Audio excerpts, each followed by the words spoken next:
What if the biggest secret in human history hasn't been floating above us in space, but buried here on Earth, sealed behind classified documents and government silence for nearly a century?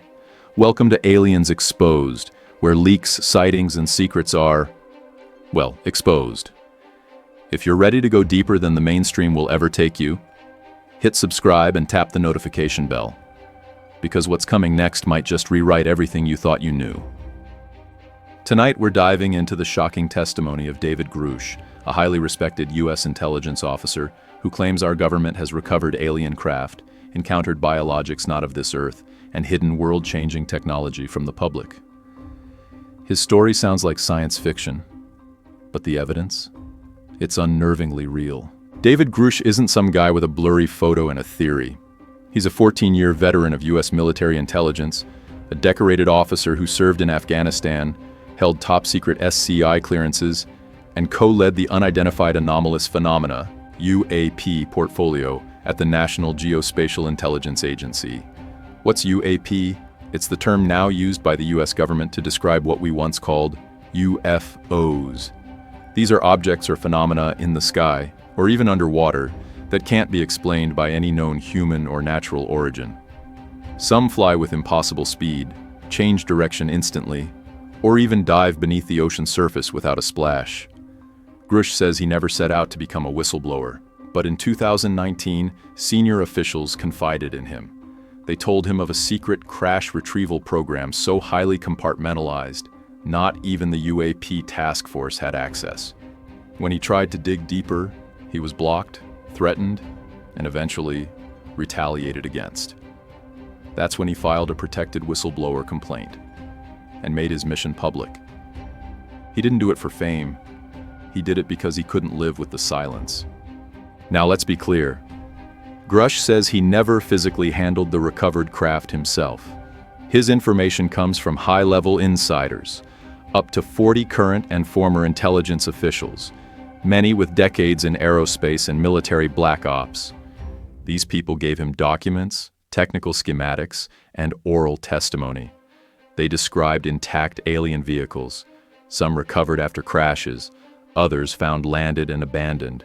They even described recovered biologics, a term used when referring to bodies or remains. But these were no ordinary bodies. Grusch took 4 years vetting every claim before going public. He says he looked for inconsistencies, cross-checked names, and made sure none of these sources knew each other. Their stories aligned too well to dismiss. This isn't just about little green men and strange sightings. What Grusch describes could alter the trajectory of human innovation. The recovered craft weren't made with materials found on Earth. Some showed isotopic ratios impossible to replicate. Others used dense, heavy metals with properties science can't explain. One craft's internal structure reportedly shifted based on observer awareness. Yes, it responded to consciousness. And yet, nothing. No shared science. No open-source development. No energy breakthroughs. Grusch believes the hoarding of this technology by military contractors and classified government programs has stifled global progress. What if we already solved energy scarcity, propulsion limits, or even gravity, but that tech is locked away? Imagine how different our world would be if even one of these discoveries had been released. No fossil fuel wars, no failing infrastructure, perhaps no cancer. But this isn't just about hoarding tech. Grusch claims people who got too close were silenced. He says some of the scientists, engineers, and intelligence officers he spoke with suffered severe reprisals, ruined reputations, destroyed careers, even health issues from exposure to unknown materials. And yes, he claims he was told some individuals were killed to protect the secret. Though no names are public, these allegations line up with other high-profile disappearances and abrupt resignations from top-level positions in the intelligence community. This isn't paranoia, it's a pattern. Here's where it gets even stranger. Grusch mentioned Antarctica several times in private briefings, suggesting it plays a quiet but pivotal role in this mystery. Reports going back decades have pointed to strange heat signatures, unexplained magnetic anomalies, and even structures beneath the ice that defy explanation. Which brings us to a curious fact. Antarctica is off limits to the public. No nation can claim it, and access is tightly restricted. Why? This brings us to a chilling connection between Grusch's story and one of the most bizarre meetings in modern religious history. Grusch testified under oath that injuries and deaths have occurred during encounters with non-human tech or beings.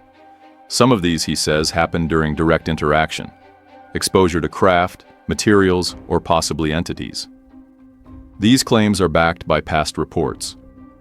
In 1967, U.S. missile sites in Montana went offline during a UAP flyover. Multiple Air Force personnel later reported health issues. In more recent testimony, Navy pilots have described G-force-defying maneuvers by UAPs, movements that would liquefy a human body. One pilot reported neurological effects after an encounter. If these craft aren't just mechanical, but biologically reactive, the risk of injury or death may be much higher than anyone's admitting. Here's a piece of history that most people don't know. In 1933, Mussolini's regime recovered a strange craft in Magenta, Italy. The Vatican reportedly passed this information through back channels to U.S. authorities. This secret involvement by the Church stretches far deeper than most believe. But what happened in 2016 takes it to another level. That year, Pope Francis and Russian Orthodox Patriarch Kirill held a historic meeting, the first in over 1,000 years between the two churches. It took place in Havana, Cuba. But shortly after, both men reportedly sent private envoys to Antarctica. Rumors swirled that the meeting was a prelude to discussions about ancient relics, buried structures, or even extraterrestrial technology hidden beneath the ice. This was no ordinary summit. And what happened afterward? Total silence. We're digging into that meeting and the mysteries it triggered in our upcoming video. Antarctica's Religious Summit. What were the popes really hiding? Subscribe now so you don't miss that drop. If what David Grusch says is even partly true, we are not alone and haven't been for a long time. The crafts are real. The materials are not of this world. People have been hurt trying to study them. Secrets have been sold, hoarded, and possibly even protected through violence. And Antarctica, cold, remote, and off-limits, may hold the key to it all. So what do we do now? The truth is out there, but only if we're brave enough to ask the right questions. If this resonates with you, subscribe to Aliens Exposed and ring the bell so you're notified as more disclosures come to light. And check out our other videos. Voyager caught something moving in space. And it's not a planet. For more on deep space anomalies, Antarctica's alien secret exposed, for the buried base theory, 5 Antarctica mysteries the government won't explain, for everything they won't talk about. But we will. The future isn't fiction anymore. It's disclosure. And it's happening now.